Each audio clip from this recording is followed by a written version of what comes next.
si vous n'avez pas pris le soin de travailler vos défauts, d'éliminer vos défauts, d'enlever tout ce qui est vraiment aspérité vous concernant, lorsque vous commencez à diriger les gens, vous avez tous les problèmes. Même à partir de vos propres enfants.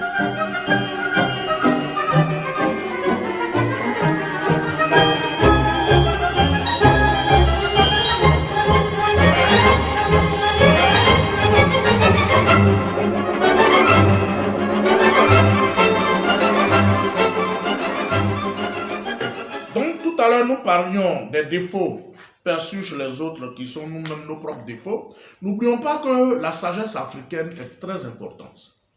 Elle nous dit ceci, il ne faut jamais se moquer de celui qui se noie lorsque nous n'avons pas encore traversé la rivière.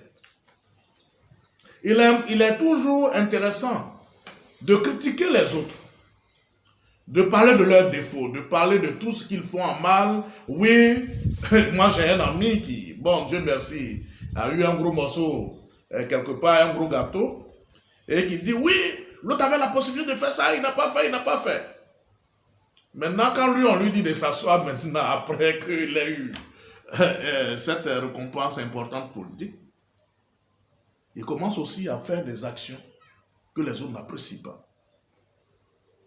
C'est ça la grande question. Pourquoi est-ce que moi qui avais critiqué Pacom hier, qui a dit que Pacom n'a pas bien fait, pourquoi quand moi j'arrive en tant que préfet ou en tant que sous-préfet ou en tant qu'administrateur, je fais plus pire que lui? C'est ça la grande question fondamentale. Moi j'ai des amis qui ont passé leur temps à critiquer leur père, que leur père, malgré tout l'argent qu'il a eu, il n'a rien réalisé. Il n'a pas construit de maison, il n'a pas fait ceci, il n'a pas fait cela. Et je leur répète, mais ça fait combien d'années tu travailles? Non, je suis dans ma 15e année. Il dit, mais tu as déjà construit combien de maisons? Ah, moi, je ne comprends pas. Il dit, mais c'est pas toi qui disais hier à ton père qu'il a travaillé pendant toute sa vie, il n'a rien fait. Il dit, c'est vrai. Hein? Il dit, va demander pardon à ton père. Va demander pardon à ton père. Tu disais que ton père buvait beaucoup. Aujourd'hui, tu le dépasses. C'est toi toujours qu'on ramasse. C'est toi toujours qui rentre chez toi à la maison saoulé et à 3 h du matin. Mais tu ne peux rien réaliser. C'est vrai, hein? Il dit, ah, c'est vrai. Donc tu as vu que tu as trop parlé. Tu as reproché à ton père de n'avoir rien fait dans sa vie. Pendant que toi aussi, ça fait 15 ans que tu travailles, tu ne fais rien avec ton argent, si ce n'est la boisson.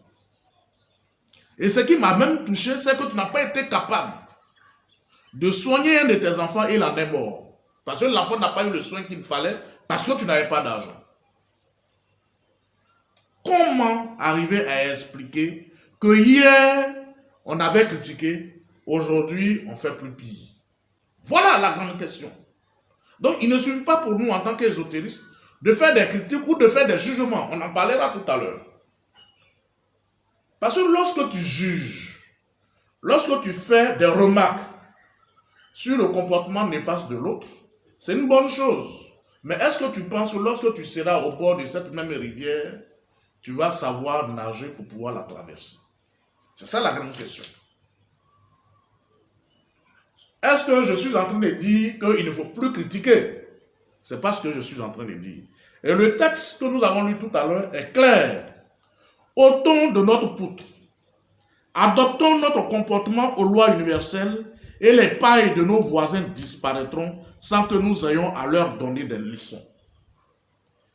Toute amélioration que nous introduisons en nous-mêmes se répercute sur le milieu dans lequel nous vivons et confère une qualité supérieure aux hommes et aux choses qui nous entourent. Nous ne pourrons jamais améliorer les autres sur un plan théorique si nous ne sommes pas l'expression vivante de cette amélioration. Nous ne pouvons jamais améliorer les autres sur un plan théorique si nous ne sommes pas l'expression vivante de cette amélioration. Et je précise que David était l'expression vivante de l'amélioration. Malgré tout ce que Saül lui a fait, il a toujours pardonné. Quand bien même qu'il avait la possibilité de tuer Saül, il ne l'a pas fait. bien même que Dieu avait mis en son pouvoir la vie de Saül, il n'a pas osé toucher à Saül. Je souhaiterais que chacun de nous médite cela. Parce que si nous ne travaillons pas, nous voyons les défauts de notre père, nous voyons les défauts de notre mère, de nos oncles, tant. Mais lorsque nous allons commencer à travailler demain, c'est possible que nos défauts soient plus pires que ce qu'on leur reprochait hier. Donc, la seule chose que nous devions faire, c'est, malgré que nous ne soyons pas, entre guillemets, dans leur cercle restreint, nous pouvons apporter des solutions. Parce que c'est de ça qu'il s'agit. Si vous voulez, je vais mettre le doigt dans la plaie. Je vais mettre les choses, comme on appelle l'alcool dans la plaie. Nous étions dans une situation, je dirais, sanitaire très délicate.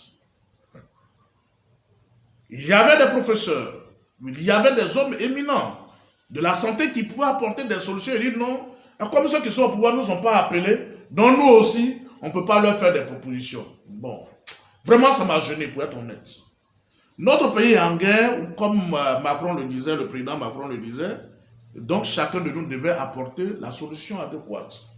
Sans tenir compte du bord politique de celui qui dirige, ou bien des défauts de ceux qui dirigent, on est tous ivoiriens, c'est-à-dire nous sommes dans la même marmite, hein, et le mal est en train de sévir.